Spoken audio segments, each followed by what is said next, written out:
Tem 43 anos, é advogado de profissão, presidente da Câmara Municipal de Fronteira, vice-presidente da Comunidade Intermunicipal do Alto Alentejo e agora deputado pelo Círculo Eleitoral de Porto Alegre pela Aliança Democrática. Boa tarde, Rogério. Olá. Antes de mais, muito obrigada por ter aceito o nosso convite para esta entrevista e começo por perguntar, para quem não o conhece e no fundo também para quem o conhece, quem é o Rogério Silva?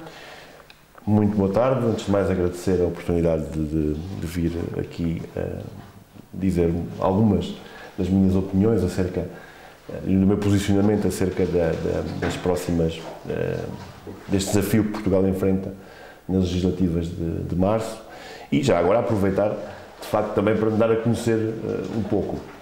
O meu nome é Rogério Silva, tenho 43 anos, resido em Fronteira desde os 3 anos de idade, ali levei a cabo toda a minha formação, quer cívica, quer escolar, do ensino básico ao ensino secundário.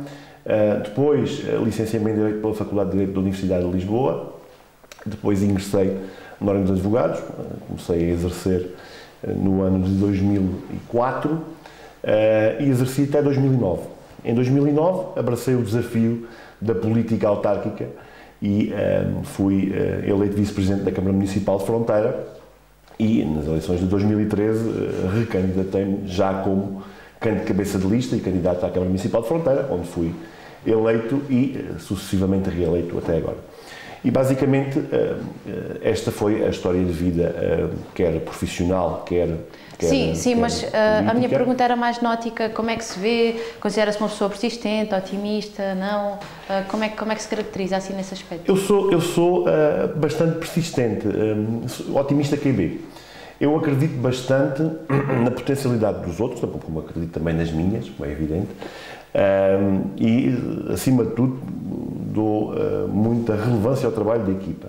Eu acho que nada, ou ninguém consegue atingir rigorosamente os seus objetivos se não, de facto, não se rodear das melhores pessoas, não se rodear das melhores equipas e, portanto, sou de facto persistente, mas sou também muito cauteloso na escolha das pessoas que me acompanham, porque sei que para atingir os melhores resultados tenho que rodear também dos melhores e, nesse aspecto, sou, acima de tudo, bastante perfeccionista. Às vezes torna-se um pouco difícil lidar comigo por causa desse perfeccionismo, que é a minha forma de estar, mas também é por isso que eu acho que conseguimos atingir também, ou tenho conseguido pelo menos atingir os meus propósitos, dentro daquilo que me tenho de facto proposto a realizar. E o que é que o motiva a candidatar-se a deputado à Assembleia da República? Bom, como lhe disse, eu neste momento estou a exercer as funções como Presidente da Câmara Municipal de Fronteira. Já o faço há 11 anos. Foi difícil, foi uma decisão difícil. É foi premeditado, foi... É sempre uma decisão difícil. Sim. Mas foi uma decisão motivada, por um lado, pelo facto de sentir que não podia continuar indiferente à situação que se vive no país, em especial na nossa região, à situação em que as pessoas se encontram, à forma como, de facto, o governo do Partido Socialista nos tem tratado.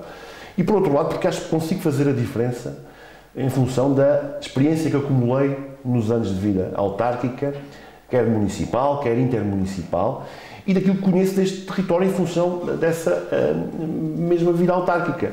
E não apenas daquilo que é a minha residência aqui desde os 3 anos de idade, portanto há 40 anos, conheço bem o território, mas também pelo exercício de funções.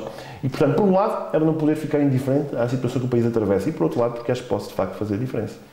No que toca a este tipo de situações, nós nos últimos dias temos assistido a alguns protestos por todo o país. Porto Alegre não é exceção, por parte dos agricultores que saíram de casa para vir para a rua gritar por melhorias no setor. Qual é a sua opinião acerca destes últimos acontecimentos? Bom, a agricultura tem para o Distrito de Porto Alegre uma importância central do ponto de vista económico. E não é de agora que tenho manifestado a minha oposição ao comportamento da Ministra da Agricultura. É, aliás, caricato que a Ministra da Agricultura aparente querer esvaziar a própria pasta, querer esvaziar o próprio Ministério. Há uma clara noção, por parte do setor, da incapacidade do Ministério em dar resposta às suas reivindicações. Aquilo que eu sinto acima de tudo, e acho que é partilhado pela generalidade dos agricultores, é que não se revê nas políticas do Ministério da Agricultura, porque elas não representam o setor agrícola. Elas estão neste momento subordinadas a um conjunto de outras políticas setoriais, nomeadamente algum radicalismo ambiental, e, na realidade, esta Ministra da Agricultura não é de agora, não representa de todos os agricultores. E logo por aí havia um grande desconforto a nível do setor. Aquilo que se passou, e que foi o mote final para a atividade, neste caso reivindicativa por parte dos agricultores, e os protestos que levaram a cabo, é muito relacionado com uma quebra total de confiança em função dos acordos que estavam pré-definidos, neste caso no âmbito dos ecorregimes.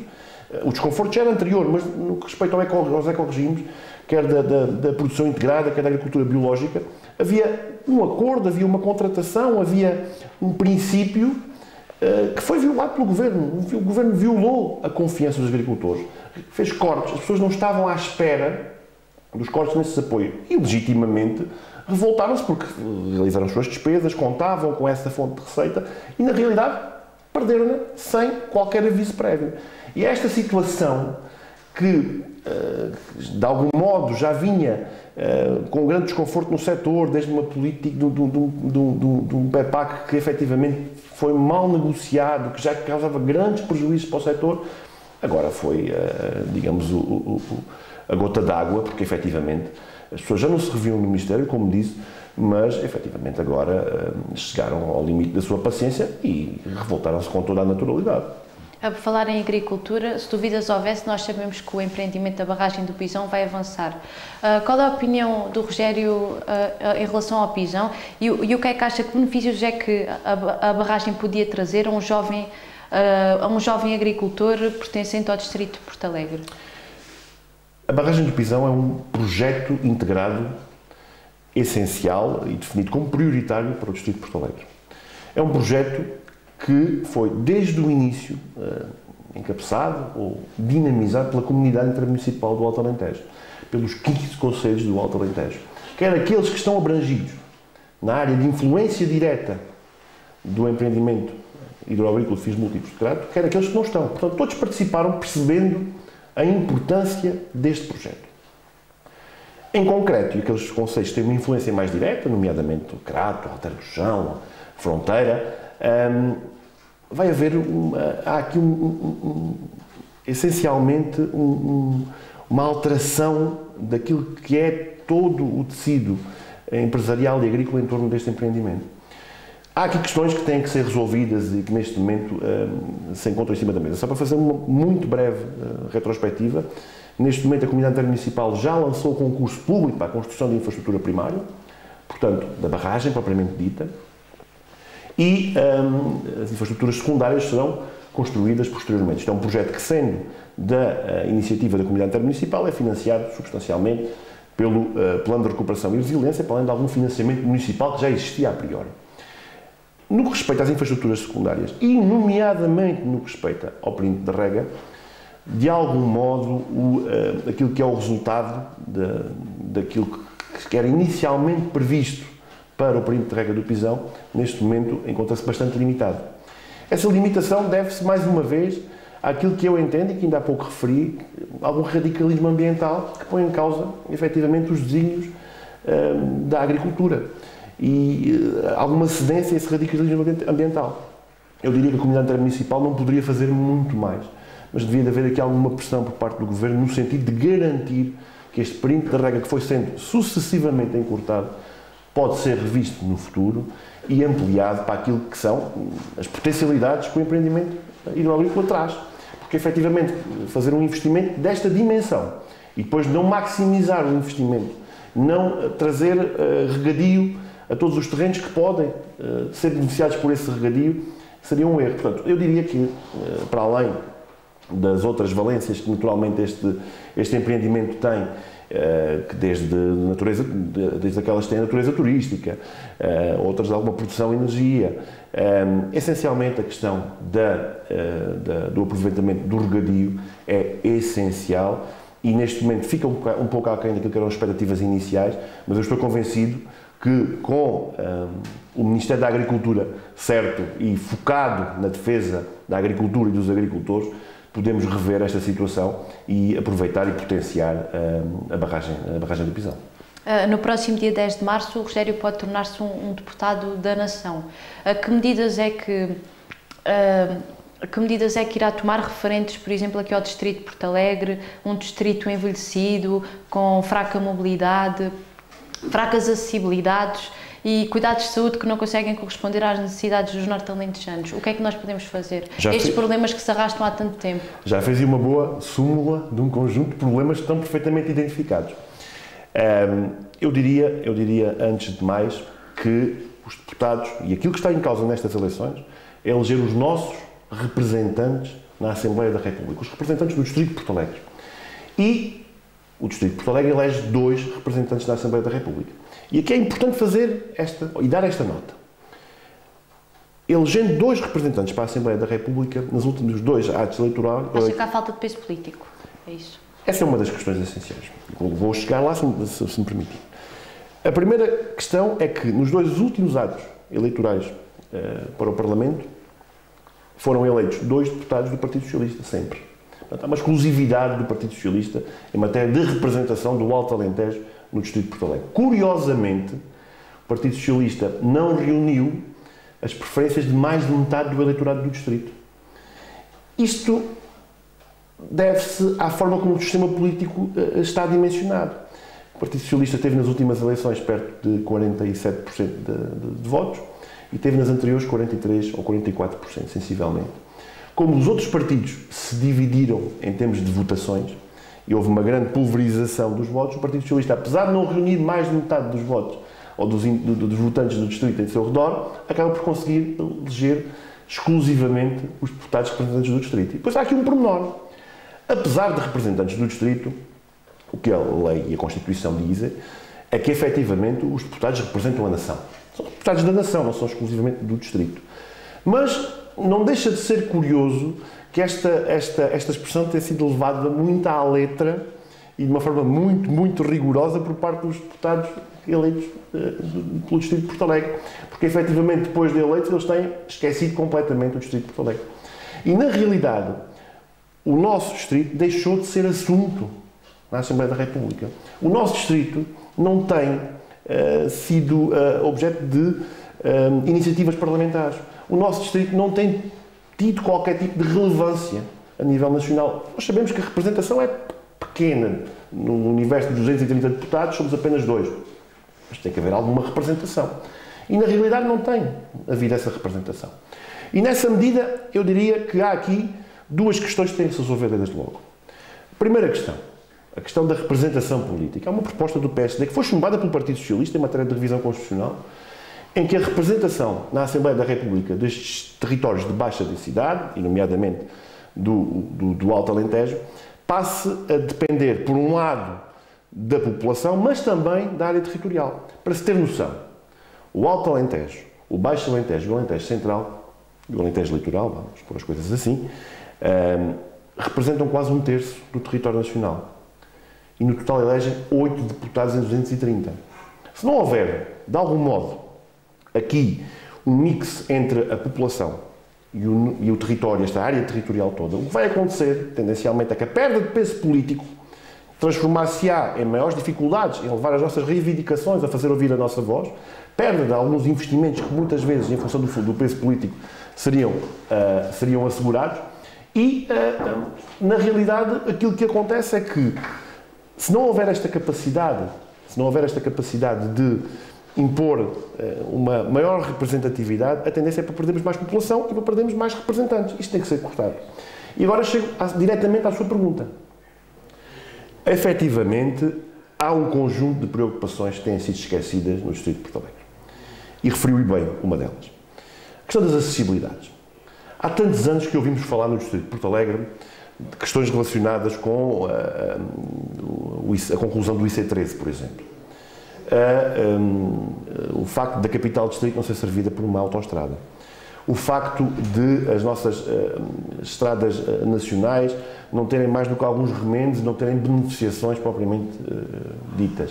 Estamos a falar desde a Nacional 245, que liga a fronteira à Alter do Chão e que, por exemplo, desde setembro que está à espera do lançamento do concurso para uma nova ponte. Estamos a falar da Nacional 361, da Nacional 362, que tem uma enorme circulação de veículos, nomeadamente pesados, e precisa de beneficiação. Estamos a falar em matéria de ferrovia, o facto da nossa capital distrito continuar a ter uma estação a 12 km de distância. Continuamos a ter na ferrovia também material circulante com 70 anos de idade.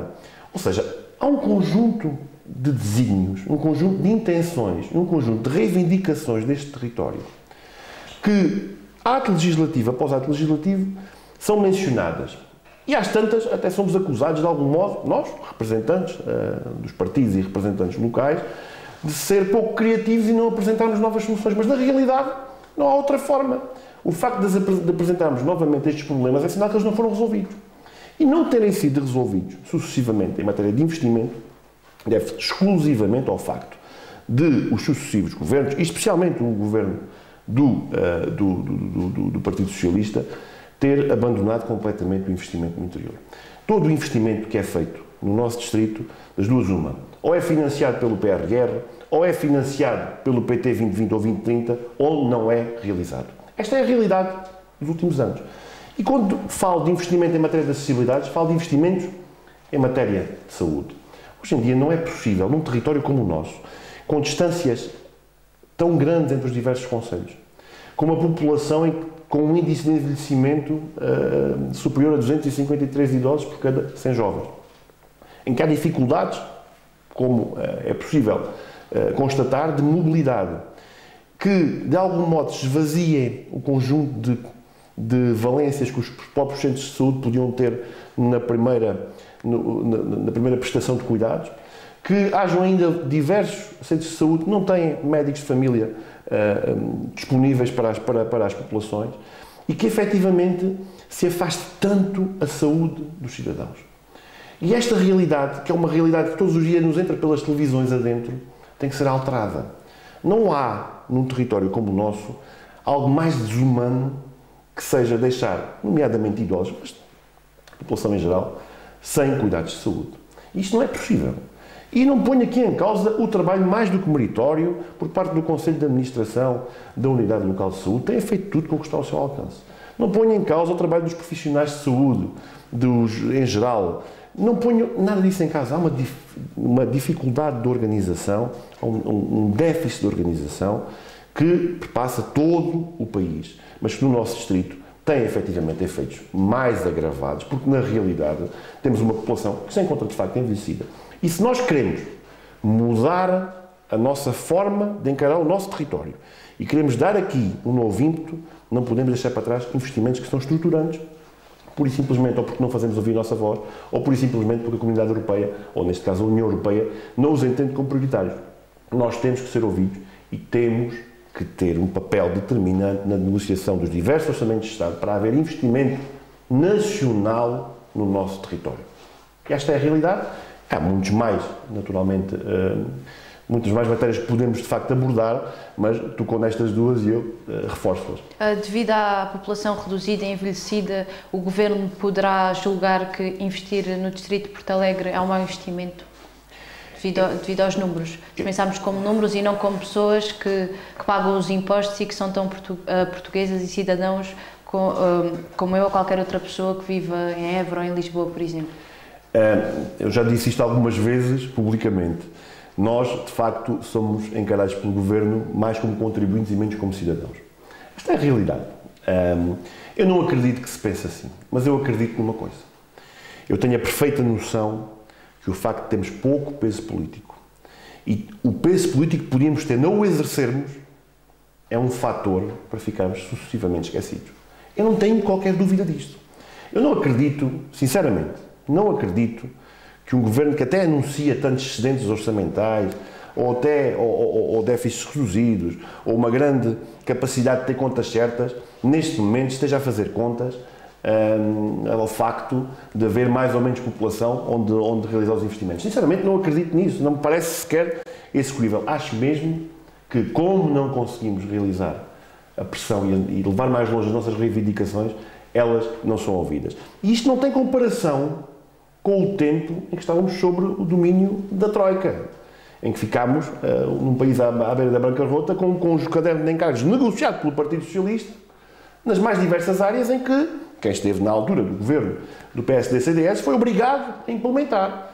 E chegámos aqui porque houve, de facto, essa capacidade de suplantar um período muito difícil. Hoje em dia, aquilo que ouvimos sucessivamente é o Partido Socialista a tentar, de algum modo, reivindicar os seus sucessos na economia, ou melhor, nas finanças do país. Eu não consigo acreditar que não haja investimentos no Alto Alentejo por falta de capacidade financeira. Acho que não há investimentos no Alto Alentejo porque ninguém se preocupa com o Alto Alentejo. E se nós pensarmos numa medida que fixe jovens aqui no distrito, o que é que o Rogério diria? A fixação de jovens no distrito, a fixação de talento no distrito está sempre dependente com a criação de emprego.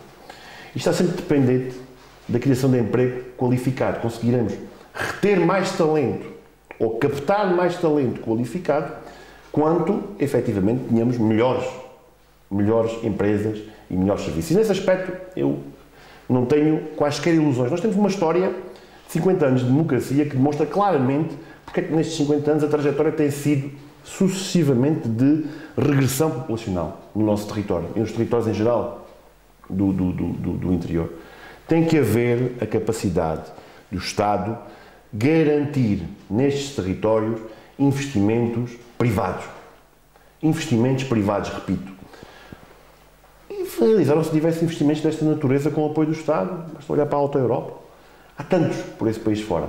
É pena que esses investimentos nunca fossem canalizados para aqui, mas tem que ser através do investimento privado. O investimento privado, a captação desse investimento, é uma tarefa que naturalmente nós temos que reivindicar, mas o Estado tem que nos ajudar. Nós temos que ter a capacidade, não apenas de atrair empresas pelo nosso maravilhoso território, que é um território maravilhoso, que as pessoas que cá vêm ficam encantadas com o mesmo, mas temos que ter a capacidade de os atrair, porque economicamente para eles é mais vantajoso. E vamos ser claros, sem as acessibilidades, não é possível ser competitivo com outros territórios que pensam exatamente da mesma forma e precisam têm as mesmas carências que nós. Acessibilidades que falámos ainda há pouco. Sem um conjunto, por exemplo, em matéria de comunicações, eu há pouco vinha para aqui e vinha a falar ao telefone com uma pessoa e fiquei sem rede uma série de vezes. Isto não é possível no século XXI. Sim, era exatamente isso que eu ia dizer. Durante o tempo de pandemia falava-se muito nos nómadas digitais, até porque, como disse, Porto Alegre é um distrito muito apelativo, em termos de qualidade de vida, em termos paisagísticos, isso tudo. Só que depois uma pessoa quer trabalhar, não tem rede, quer se deslocar, a acessibilidade é muito complicado uma pessoa deslocar-se e demora imenso tempo. Cuidados de saúde, vai ao hospital, fica lá não sei quantas horas. No fundo, quê? Demoram cá pouco, não é? Estamos a rever tudo o que falámos até aqui. E depois vamos falar de outras coisas. Constituir família, educação, matéria de educação, boa educação. Temos aqui um bom exemplo, o IPP tem feito um trabalho absolutamente incrível. E até nesse aspecto, o Governo tem tratado mal este Instituto e todos os politécnicos do interior. A forma de financiamento dos politécnicos, exclusivamente dependente do número de alunos, leva a que naturalmente eles sejam prejudicados em detrimento de outros estabelecimentos de ensino superior. E não pode ser, tem que haver aqui uma forma de garantir que nestes territórios que é onde se cria talento, nas instituições de ensino superior, que elas aqui permanecem e têm sucesso para também elas atrair os melhores professores, atrair os melhores alunos.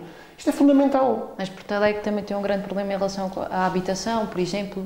É outra questão também essencial. Claro. E aí tivemos planos sobre planos do Governo, tivemos uma ministra dedicada exclusivamente à habitação, temos agora um candidato a Primeiro-Ministro que tutelou o pasto da habitação, que se comprometeu com milhares de habitações para quem precisava e tem dificuldades em manter, quer por causa dos preços do arrendamento, quer por causa dos juros que acompanharam os créditos bancários, quer por causa da subida incrível do valor do imobiliário. Tivemos um ministro que prometeu mundos e fundos, o ministro Pedro Nuno Santos. Resultado final, uma mão cheia de nada. Para além de muitas parangonas, para além de muitos diapositivos e para além de muitas campanhas de propaganda. Uma mão cheia de nada. Aqui o Estado, de facto, tem um papel essencial, mas eu continuo a dizer.